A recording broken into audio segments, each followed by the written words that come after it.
Monsieur le Président, oyebi yango, mais toye koyebisa yo en public pour ceux qui toyebisi bateau toyeba na bango bakokomisa yango te. Article 5 ya Constitution oyebi yango pona bayebi te edin koloba nini. La souveraineté nationale appartient au peuple.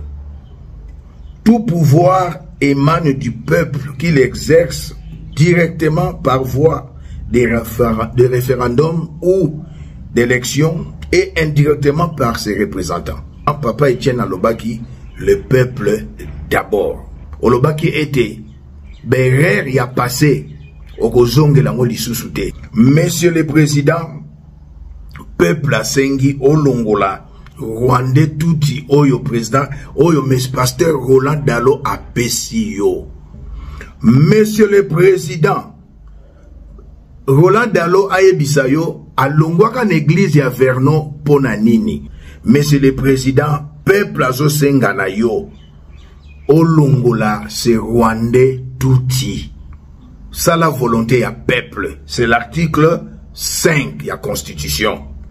Popolipon, popolipon, popolipon, popolipon, popolipon. Beaucoup de la palais, ba diaspora, beaucoup de la palais, ba combattants, beaucoup de la palais, ba congolais. Au monde entier, na 5 continents, mon kili mobimba, bo s'abonner na Congo Dialogue. Info la sûr. Et repesa ma solo. Dialogue esengi boyokani, dialogue esengi bolingani, dialogue esengi tosangana. Biso nyonso ba congolais toza na monde entier. To s'abonner na Congo Dialogue Info.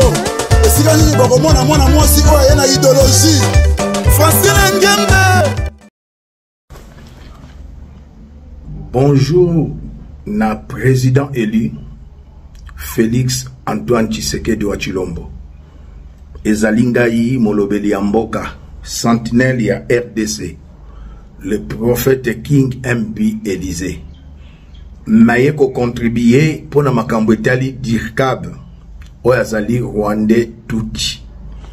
Monsieur le Président, oyebi yango, mais toye koyebisa yo en public pour ceux qui toyebisi bateau toyeba na bango bakokomisa yango te. Article 5 ya Constitution oyebi yango pona bayebi te edin koloba nini. La souveraineté nationale appartient au peuple. Tout pouvoir émane du peuple qui l'exerce directement par voie de référendum ou d'élection et indirectement par ses représentants. Raison pour laquelle, très cher président, Papa Etienne Alobaki, le peuple d'abord. Très cher président, na élection, peuple aponaki nde yo, 73,34. Cela veut dire que, oh, ce qui peuple a sengi yo likambo, ndime la peuple. Très cher président, na investiture na yo, olobaki loko ya motuya na sepelaki na yango. Olobaki était Berer y a passé au Kozonge la Molisusuté. Et là qui s'y était tout homme infaillible. Monsieur le Président, na Genève, base à IDPS et Senga qui ont retiré signature au Salaki, Longoni a tile lo batubabete la komaboko. Monsieur le Président, peuple a sengi au Longola. Rwandais touti oyo président oyo mes pasteur Roland Dalo a Pessio. Et n'a ko profiter, monsieur le président, il n'a ko yebisa Roland Dalo au commis lokola pasteur Mugalo au service de Rwandais touti, lui qui est congolais de père et de mère. Monsieur Roland Dalo na bengi yo monsieur au commis na service Yazarias Ruberwa, Nyarugabo, Bizi Makara, au commune service, ya Alexis Gizaro, ya Paul Kagame, Olingi Oteka Congo, Okokuta na biso ba Congolais. Na tango ya Joseph Kabila, ba pasteur, ba Tekaka, moko na bango archevêque Koutino Fernando. Il y a de vrais ainsi que de faux pasteurs.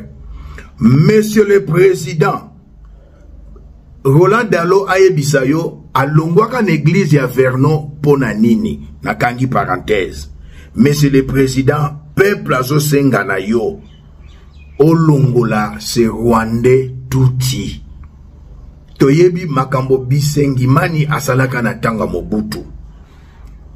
Lelo yo nakanisi makambo ya Vidi Echimanga alobaki après départ ya président Fachi, après ba mandat na ye, biso baluba toko sekama toko nyokwama yango. Monsieur le président, ça la volonté ya peuple, c'est l'article 5 ya constitution.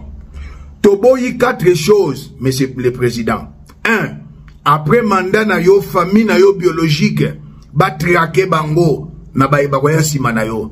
Lokola Lorenzo asali na mboko Angola azonyoko la bana ya Eduardo dos Santos oya tikela ye pouvoir ya mibale toboyi après départ na yo IDPS kufa ndenge Palu ekufa impère ekufa ya misatu toboyi après départ na yo 145 territoires banyoko la baluba bomoni mboka ndenge komi. 4e, toboyi congolais akoma esclave éternel ya Rwandais. Monsieur le président, tozo soutenir yo. Bakulutu baloba mwana moka betaka mbunda bakolo babini base betaki mbunda olongola ki signature. Ce monsieur, c'était Rwandais Tutsi. Roland Dalo a prophétisé qui à lobby Nzamba talisi avant l'élection, politicien mongo munena okufa te. Mongo kozana na chaise roulante, azana chaise roulante te. C'est un menteur. On reconnaît un prophète quand il prédit et la chose s'accomplit. Monsieur le président, toye ko senga na yoka ke loko moko, c'est Rwandais Tutsi olongolaye.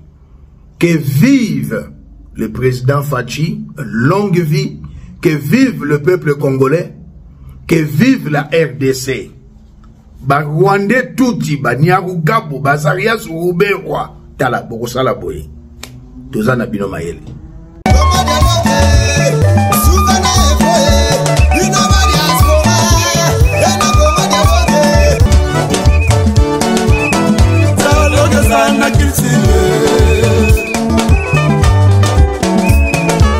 Oye na société, ba société belé, boyoka lensate, tout comme na ba foyer. Na ba foyer nene mongo, papa na maman dialogue esate. E comme lobby, mwana bimi faser, akimi ndaku, mwana komi na balabala, mwana bonla na wenze. Pour nini dialogue esate na ba foyer. Omoni lelo mindele basangana ki basali héros. Mbongo komi makasi pona dialogue. Dialogue de sali dollar, lelo esala makasi. Dialogue de sali lelo livre sterling esala makasi. Yango moni dialogue est nécessaire na vie na biso. Dans tout ça, dialogue est unitaire. Tcha tcha Congo dialogue, Congo dialogue, Congo dialogue. Nous s'abonner biso nyonso na Congo dialogue sérieux.